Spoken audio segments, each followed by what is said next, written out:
الماكله راه يتحط عليها السلاح، لا من جهتنا ولا من جهه العدو. ملي كيوقف الضرب والدق والتشنديق، ديك الساعه كندخل سوق راسي، ها كنساليو الماكله، كنعمر الكلاطه، نبقى نضرب تبقى فيها قرطاسه وحده، كنقتل فيها في الاخر واحد ولا جوج وحتى ثلاثه بقرطاسه وحده. وتما عرفتي الفرنسي السرجان بشعيب باش كانوا يقولوا عليا، قال لك انا هذاك السرجان عيسى ما كاينش خوه، ما كاينش بحالو.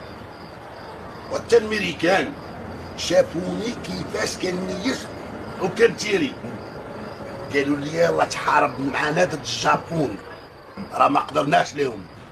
قلت لهم ما كاينش المشكل، بسم الله. تواضعت ومشيت معاهم للجابون. بك يا عوني كاش نقول لك، واحد 2 ولا 3 كيلومتر وكنيش وكنتيري. اي ما كانش عندك المترو. وكنتيري الجابوني كيطيح كي الزرزور. واحد النهار حصلت في واحد الغابه. والغابه اللي حصلت فيه تهني نخلي السرجان بشعيب يعاود لينا.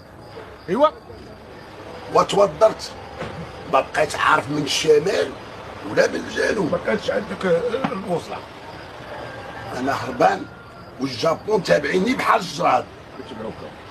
ما عرفتش كيفاش عرفوني انا اللي كنت نتيري فيهم.